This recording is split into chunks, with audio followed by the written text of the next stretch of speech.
o Alexandre de Moraes se posicionou falando do risco do comunismo no país, debochando quem tem medo do comunismo no país. Ele disse que 99% das pessoas, essa é a data Alexandre de Moraes, né? Você tem o Datafolha e você tem as estatísticas que ele cria. 99% que falam sobre o assunto não compreendem de fato.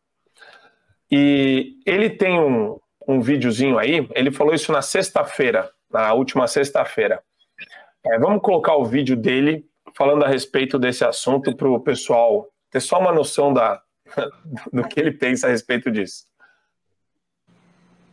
Um ano, celular de todo mundo, o Brasil vai virar país de primeiro mundo. Né? As pessoas passaram a assistir menos televisão.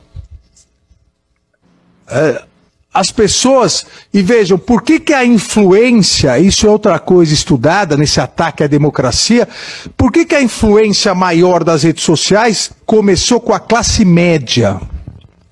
Porque foram diminuindo de assistir muita televisão para notícias, e fica no... As classes economicamente abaixo continuaram a ouvir muito rádio. O rádio voltou a ter um valor para a democracia gigantesco. Porque o rádio continua, a pessoa deixa o rádio ligado. E está lá trabalhando, geralmente trabalho manual que não dá para ficar. A classe média, os advogados, né? Cada 2 petições, né? Os juízes, promotores, cada 2 petições, 3 zap. Isso também vai ter que ser um dia estudado, o quanto caiu a produtividade no mundo por causa das redes sociais, né? Se tirar um ano celular de todo mundo, o Brasil vai virar país de primeiro mundo. Né? Porque todo mundo... Não, estou trabalhando. Estou trabalhando e você vê aquele sorriso, não tem nada a ver com o trabalho, né? Você vê que o cara tem dificuldade cognitiva, Adriles, de fazer uma análise. Você percebeu que ele não consegue chegar em lugar algum? Ele faz uma piada no meio, ele dá uma debochada, ele... Não sei se tinha bebido alguma coisa, né? Se tava... Porque, cara, ele não consegue formatar o raciocínio lógico a respeito do que ele está falando. Ele falou que a rádio salvou o Brasil do ataque à democracia, continua chamando de ataque à democracia a galera do 8 de janeiro, estava cheio de vândalo infiltrado Black Bloc, que ninguém sabe que Black Bloc foi punido ou penalizado, porque ele inventou o crime de multidão, então ele deu 14 anos para a senhora Jupira, de 57 anos, a avó Jupira pegou 14 anos de cadeia, sem nenhuma vinculação com uma vidraça quebrada, porque ela só estava lá, estava cheio de gente que estava lá e vai pegar 14, 13, 15, 17, já colocaram, a jurisprudência já definiu. E esse cara tem a cara de pau de continuar falando. É interessante isso, né? Eu acho que ele não leu um livro sobre comunismo, eu acho que ele nem sabe o que é isso. Existe uma questão de ignorância também do Alexandre de Moraes, que ele demonstra ser profunda por meio de uma análise absurda dessa que ele fez. Pois é, mas é a ignorância de um homem que tem censurado, prendido, perseguido, monetizado pessoas.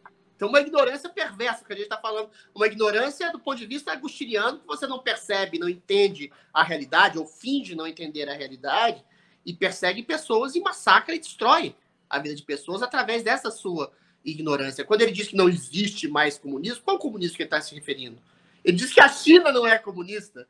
A China simplesmente não, ela monopoliza todos os... Quer dizer, ela não tem partidos ali. Você tem um partido único que massacra a liberdade de expressão, que tem oligopólios em que a China se locupleta com empresários que estabelecem o trabalho de cooptação das pessoas, de criação de empregos, mas não estabelecem um princípio de liberdade econômica, e é um país comunista. Cuba é um país comunista. A Venezuela é um país comunista, só que fingem-se de democracias liberais. É um homem que desconhece história. E aqui no Brasil, quando você tem praticamente, subliminarmente, um partido único que defende todos os princípios e opiniões, se você se coloca contra essas opiniões, quer seja de urna eletrônica, quer seja de lisura da justiça eleitoral, você pode ser preso, você pode ser censurado, e, em última instância, você pode ser preso. São princípios laivos de um princípio de comunismo, de falta de liberdade de expressão, de perseguição a todo um espectro político, de oligopólios de empresas que se locupletam junto com o governo federal, como havia no caso da Odebrecht, da OAS, empresas que lucravam junto com o Estado. Ou seja, são laivos de comunismo, mas que têm reverberação tão forte, tão grande quanto o comunismo. O Brasil não chegou a um estado de comunismo total, como a Nicarágua, como a Venezuela, como Cuba, como a própria China. Ou seja, ele desconhece historicamente. E aí ele vai além, no princípio da sua ignorância, se é calculado ou não sei. Ele demoniza as redes sociais, que são o lugar, a praça pública do homem comum, que deram voz a pessoas falarem por elas mesmas, como nunca houve na história da grande mídia brasileira. Era um jornalista, um intelectual, um professor que falava pela população. Hoje, pela primeira vez, a população fala por si mesma.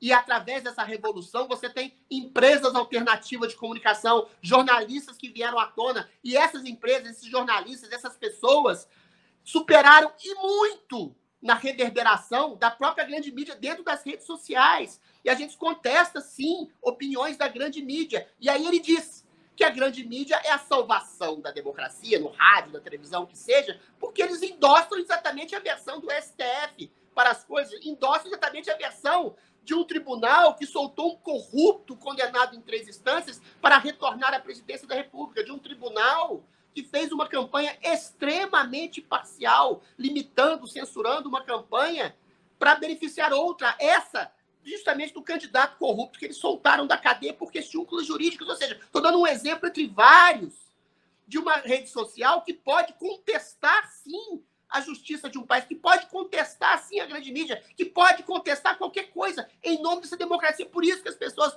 leem, veem, consomem cada vez mais a rede social em detrimento de uma grande mídia decadente que hoje, no Brasil especificamente, não faz outra coisa a não ser assessoria de comunicação de um Supremo Tribunal Inquisitorial, que é injusto, um tribunal que deveria prezar pela justiça do país e comete injustiças, barbáries, prende pessoas comuns, prende pessoas inocentes, censura jornalistas, censura influenciadores e faz assessoria também, essa grande mídia, para um governo executivo que quer fazer a mesma coisa.